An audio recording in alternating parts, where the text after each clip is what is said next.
오늘 부르심의 말씀이 시편 23편의 4절이죠.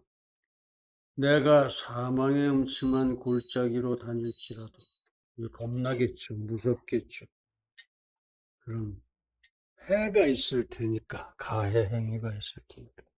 그래도 해를 두려워하지 않을 것은 나는 해를 두려워하지 않을 것이다. 왜? 주께서 나와 함께 하십니다. 아멘. 주께서 동행하실 것이기 때문에 내가 두려워하지 않는다. 그따위 거정. 주의 지팡이와 막대기가 나를 안위하시나이다. 주께서 지팡이 들고 막대기 들고 막아주신다. 그런 말씀이에요. 그래서 하나님의 동행이 과연 무엇을 의미하냐. 저번에 금요일날 이 정경 전도사님 설교하시는데 제가 청문회를 받았습니다. 바로 이거였어요. 하나님의 동행. 하나님의 동행 첫째, 필요를 채워주신다. 내게 필요한 걸 다 채워주신다. 빌립보서 4장 19절 그때 같이 읽으셨죠? 능치 못함이 없게 하신다. 빌립보서 4장 13절입니다.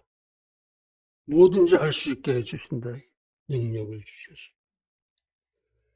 뱀과 전갈을 밟고 원수의 모든 능력을 제어할 권세를 주신다. 바로 권세자를 만들어 주신다. 사단을 제어해버릴 권세자. 그게 누가복음 10장 19절입니다. 그래서 이렇게 말씀을 하시고서도 또 보증을 쓰셨어요. 보증. 하나님께서 직접. 우리에게 독생자를 내어주신 하나님이 독생자 예수 그리스도를 우리를 위해서 죽게 하신 하나님께서 우리가 달라는 그 지지분한 것, 무엇인들 아끼시겠느냐. 로마서 8장 32절입니다. 하나님의 동행이라는 것은 이렇게 완전한 축복입니다. 보장되어진 완전한 축복. 그래서 오늘 본문 121편을 보면은 나의 도움이 어디서 올꼬? 하나님이다. 하나님뿐이다. 이것이 하나님뿐이다. 그래서 하나님께서 나를 실족지 않게 하시고 믿음의 길에서 삐끗하지도 않게 하시더라.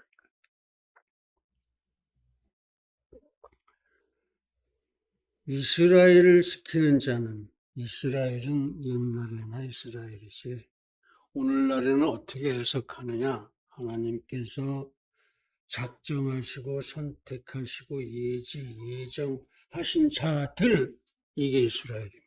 우리가 이스라엘이야. 이스라엘을 지키는 자는 졸지도 않으신다. 졸지도 않고 그늘이 되시고 모든 환난을 면케하시며 또 내 영혼을 지켜주신다. 이런 말씀입니다. 그러니까 하나님이 동행하시고 이렇게 나를 도와주시니 내가 겁먹고 걱정하고 힘들 일이 없는 것이다. 이런 얘기입니다. 아무리 코로나 19이고 뭐고 다 소용없는 짓이다. 자, 이게 그렇습니다. 염려하지도 말고 아무것도 두려워하지도 마세요. 하나님이 동행하시면서 예수님이 약속하셨잖아요. 세상 끝날까지 내가 너희와 항상 함께하리라 그러셨다고요. 그래서 이렇게 동행하셔서 도우시는데, 나를 지키시는데, 나를 복주시는데, 내게 능력을 주시는데 도대체 뭘 염려하고 뭘 두려워하느냐, 그런 말씀입니다. 힘내십시오. 힘내세요. 칸트 하면은 이 철학자 중에서는 꼽는 사람이죠. 대자연의 놀라운 질서는 확실히 우주를 설계하고 건축한 자가 있다는 것을 증명하고 있다. 칸트 얘기입니다. 하나님이 계시다 그런 얘기예요. 최고의 이 철학자가 하나님이 계시다고 이렇게 선언을 했는데 잘났다고 하나님 어디 계시냐 한번 모시고 와봐라 그러느냐 이거예요. 무식해서 하는 소리입니다. 또 있습니다. 이번엔 괴테야. 자연을 거스르는 행동은 곤란하다. 자연 질서 다 따라라 그런 얘기입니다. 왜냐하면 그 자연 속에는 하나님이 계시기 때문이다. 괴테입니다. 괴테. 최고의 문필가죠. 최고의 문필가. 역사상 최고의 문필가. 역사상 최고의 철학자 문필가가 다 이렇게 하나님을 인정하고 하나님 믿으라고 권하는데도 안 믿으면 우리는 너무 교만한 겁니다. 겸손하게들 믿으십시오. 그렇습니다. 우리는 자연을 통해서도 창조와 섭리의 하나님을 만납니다. 그리고 그 하나님을 부분적으로나마 이 자연 속에서 깨달아요. 아, 하나님이 저걸 만드셨고 어쩌면 저렇게 이러면서 외롭고 지칠 그리고 힘든 삶을 지금 살고 계십니까? 삶이 본래 그렇습니다. 항상 재밌는 게 아니에요. 누군가 원망하고 싶고 심한 스트레스를 받고 계십니까? 그게 다 사단의 농간입니다.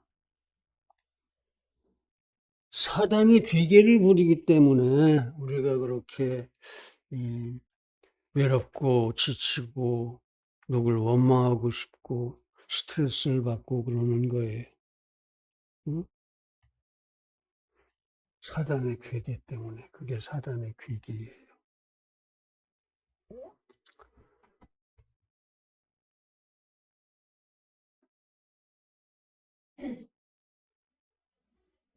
그래서 대자연 속으로 그럴 때는 가서 거기서 하나님을 만나보라 그런 얘기예요. 이 도시 막 시끌벅적한 데서 하나님 만나기가 그렇게 쉽지가 않으니까. 하다못해 공원에 나무라도 쳐다보고 숲이라도 보고 하나님 만나세요. 기쁠 거야 그것이. 그럼 뭐 여기저기서 자꾸 뭐 생겼다고 들어오네.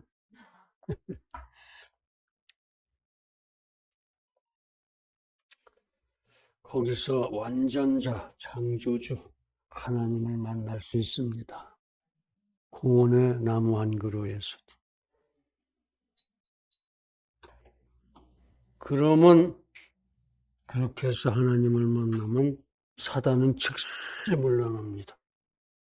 즉시 물러나고 그리고 새로운 힘과 용기를 우리가 얻게 됩니다. 하나님이 주시니까 아까 그러셨잖아요. 하나님이 동행하시면서 힘도 주고 용기도 주고 뭐 지키시고 다 하시잖아요. 필요한 거 채워주기도 하시고 뱀과 전갈을 밟으라고 그러시죠. 너희들한테 내가 그런 권세를 줬다. 그렇게 해서 새로운 힘과 용기를 얻으십시오. 왜냐하면 대자연은 인생을 사랑하시고 인생에게 모든 것을 주시기를 기뻐하시는 하나님, 그 하나님의 거룩한 창작품이고 또 그래서 그 하나님의 아름다운 뜻과 의지를 반영하고 있기 때문에 대자연에 자연을 보면 하나님의 뜻과 의지를 볼 수 있어요, 우리가. 그러니까 그렇게 하세요. 혼자 머리 싸매고 있지 말고. 그러므로 이제 오늘은 우리가 대자연 속에서 만나는 하나님의 지키시고 도우시고 인도하심을 은혜를 나누고자 합니다. 묵상하고 은혜를 나누고자 합니다. 즉 하나님의 안위하심과 부응하심을 묵상하고 은혜를 나누자, 그런 말씀입니다. 그러므로 이제 우리는 항상 자연 계시의 하나님을 만나고 지키심과 도우심과 인도하심을, 즉 안위와 보응을 얻을 수 있기를 간절하게 바랍니다. 할렐루야.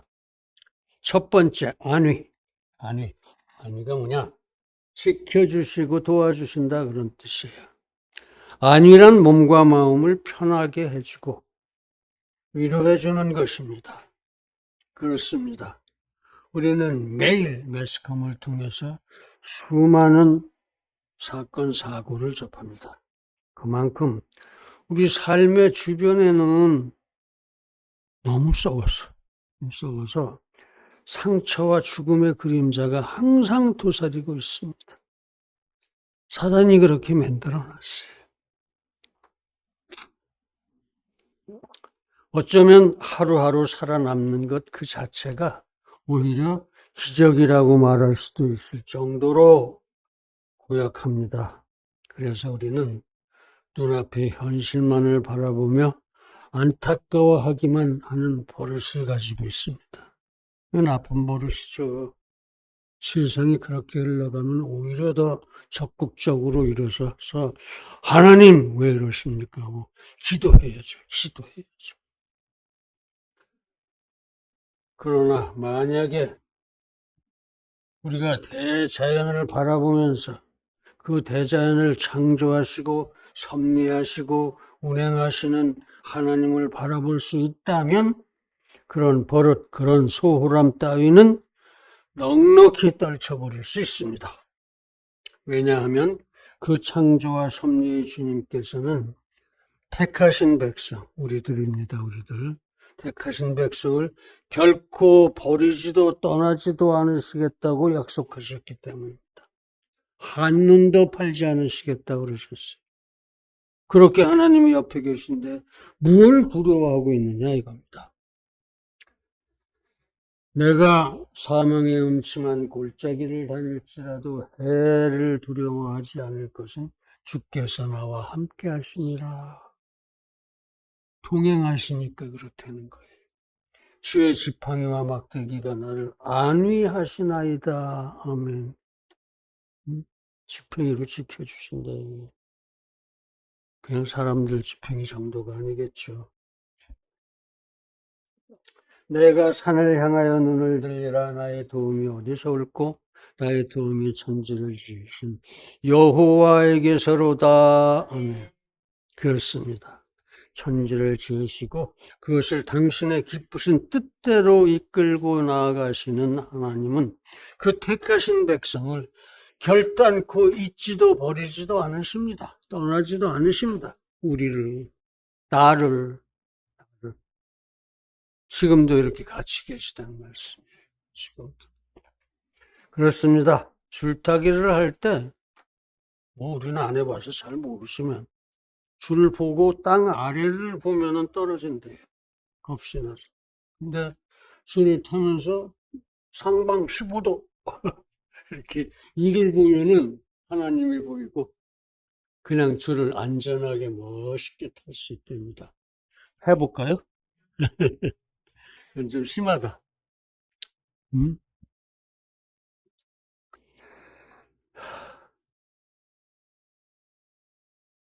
하나님을 바라봅시다.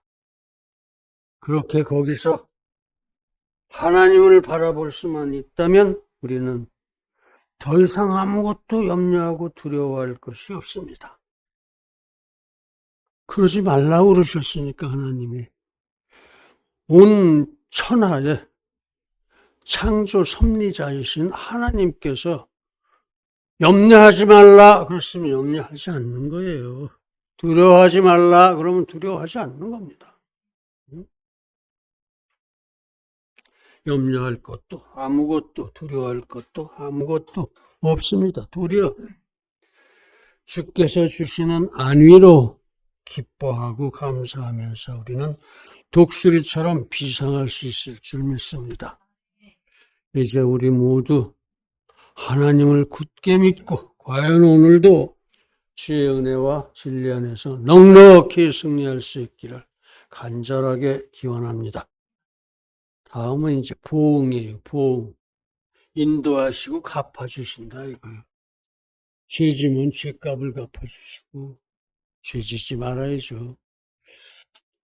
잘하면 상으로 갚아주신다는 거예요. 죄지면 벌로 갚으시고. 콩 심은 데 콩 나고 팥 심은 데 팥 난다. 자연은 지극히 공의로운 하나님을 보여줍니다. 스스로 속이지 말라. 하나님은 만홀히 여김을 받지 아니하시나니 사람이 무엇으로 심든지 그대로 거두리라. 하나님이 이 정도까지 아실까? 모르시겠지. 그러고 뭐 자기 딴에 쬐꼬맣다 그러고 이렇게 나쁜 짓들 다 보고 계십니다. 옆에 계신데 동행하시는데 나하고 그런 생각하지 마시고 깨끗하게 믿으십시오. 깨끗하게. 주는 모략에 크시며 행사에 능하시며 인류의 모든 길에 주목하시며 그 길과 그 행위의 열매대로 보응하시나이다. 그렇습니다. 좋은 씨앗을 심고서 좋은 열매를 바라는 겁니다. 그렇습니다. 화평을 심고 의의 열매를 거두어야 할 겁니다. 그렇습니다. 우리는 단지 선한 청지기일 뿐입니다. 즉 우리가 씨를 뿌리고 가꾼다고 해도 비를 주시고 햇빛도 주시고 그래서 열매를 맺게 하시는 분은 오직 하나님 뿐이십니다. 그리고 마지막 날에는 반드시 회개를 하세요. 죄 짓고 착한 일하고 한 것 전체를. 행위의 책에 다, 책임의 책들에 다 기록이 되어 있으니까 그거 가지고 회개하신다. 그러니까 죄 짓지 말아야 돼요. 보응이라고 합니다. 그렇게 회개하시는 것을. 본래 하나님은 우리가 주의 기업이 되라고 이 땅에다 우리를 심으셨습니다. 우리가 하나님의 기업이에요, 기업. 응? 하나님의 기업체야. 서로 이렇게 해서 하나님이 원하시는 것을 이루어내야 할 기업이다 이런 말씀이에요. 기업이다. 그렇습니다. 하나님의 영광의 찬송, 즉 의의 열매가 되도록 우리를 심으셨습니다. 하나님이 우리를 이렇게 선택하고 그러시는 이유는 하나님의 뜻을 우리한테 다 가르쳐 주셨어요. 각자에게. 그걸 소명이라고 합니다. 각자가 하나님께 받은 명령을 이 소명을 다해서 하나님의 기쁨이 되고 이 소명을 죽도록 힘써서 다 이름으로써 하나님이 기뻐 받으시는 자녀가 되고 이 소명을 완전히 이름으로써 하나님의 영광에 찬송이 되어지는 겁니다. 우리가 그냥 말로만 하나님의 영광에 찬송이 아니고 이걸 다 해야 돼. 이걸 다. 그런데도 우리가 이기적이고 자기중심적으로 제 배만 섬기고 산다면 우리는 반드시 그 육체로부터 썩어질 것이고 그것이 바로 보응입니다. 이제 우리 모두 선을 행한다 이거죠. 행선과 성화로서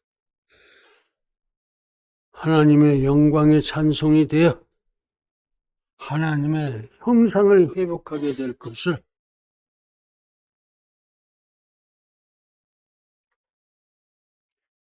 그렇게 하나님의 은혜와 축복의 보응이 충만하기를 간절하게 기원합니다.